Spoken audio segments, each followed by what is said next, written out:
So this was Super Grudge Race, right? You came in here looking to make a statement and take dudes out and show everybody who the man is, I'm assuming? No, absolutely not. No? No, man. I think, clearly the narrative is when you have Austin, young guy coming in, there was that narrative right away anyway with him and I of like, oh, he's a new guy coming in, AC's been here, he's going to take over, this and that. I've never really had that relationship with Austin. Like, we're not like super tight or anything, but it's never been anything weird or You're on the test track, like, dude, 1/10. I think we're marking each other at the test track. We've both been in California, so we've been riding together a lot. And of course, you keep each other accountable out there when you're riding. Yeah. I mean, there's some days he's faster, some days I'm faster, just how it goes. But I was stoked to see how dominant he was too. It really, honestly, has shown me how good the bike is. The bike is just so solid this year, and certainly I wanted to win this one. I mean, it's a little bit of a statement for sure, and I think the way it happened, me able to come through and make some passes, it's always nice, but that's not the goal. You know, my goal is to beat the West Coast guys, and but also, I mean, every time I line up, I want to win. So, does the during the week motos, does that help at all? Like, I talked to Marvin, and he said, okay, I'm battling Cooper in the main tonight. It doesn't feel anything like Tuesday motos. Does it feel anything like racing in the test track at all? No, I mean, no, not at all. It doesn't feel like that at all. I mean, if anything, maybe, I mean, I had Chase and Austin in front of me. I've done plenty of laps with Chase, and I've done plenty of laps with Austin. So it was a little bit more familiar, I think. I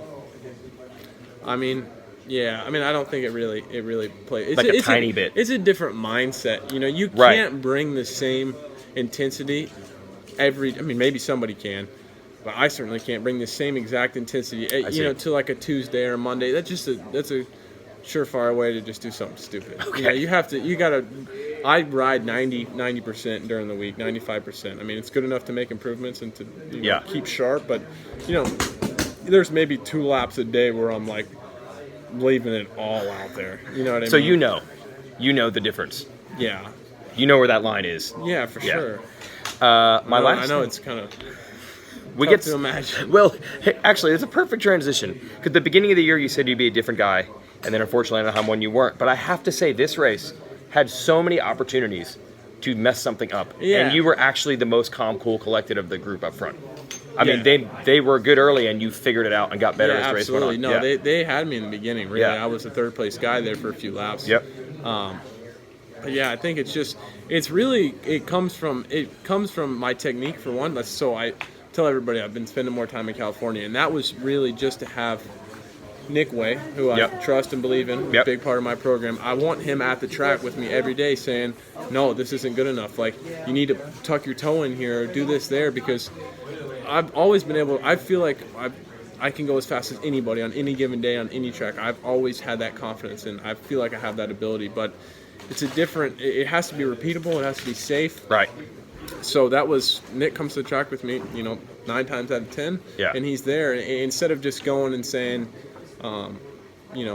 do the motos, okay, do 220s, 3, and then you leave. Yeah. It's like, you do your best. Like, I've never been one to half-ass anything, but at the same time, it's not going to be the same as having somebody there on you. Okay. And I clearly needed help with my technique. Now, does Dungy need somebody there with him every day? In his last few years, I mean, he is what he is. Okay. You know what I mean? I see what you He's mean. solid. He's good. He rides the same. I mean, Chad Reed, he doesn't need somebody pointing out his technique. I needed to get better, a lot better in that area. Okay. So that's the main thing for me. Like, a track like this, like when it's ruddy and all, and I got better as the day goes on, that's never happened before. That's what I'm saying. And like, you really showed that improvement even today. Even Oakland, like, I'm terrible on those conditions normally, but these ruddy, I've been riding these tracks in the hills that are I'm looking at, I'm for real about to ride this today. Just stuff that's helped me be stronger on the bike, and my technique's just better. So, I'm not being cocky or tooting my own horn, but that's just the difference. But you got to be proud to say the goal was to be a different guy this year, and now you're actually starting to show it. Especially after Anaheim 1, where you're sorry guys. For sure. No, for sure. I think I have the, sometimes my biggest attribute is my biggest fault. I want it so bad. Like, I just have this burning, like, it's crazy. It keeps me up at night sometimes, where I'm just, I think about a race and just this moment.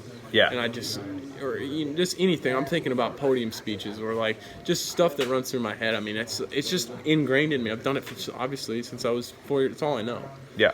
So sometimes that gets the better of me, but I'm not letting it anymore. It's not going to happen. Okay. No, you did it tonight. It was solid. Like a veteran, cool, calm, collected ride. We're finally getting there. It's about damn time. Okay. All right. Thanks, dude. Yep.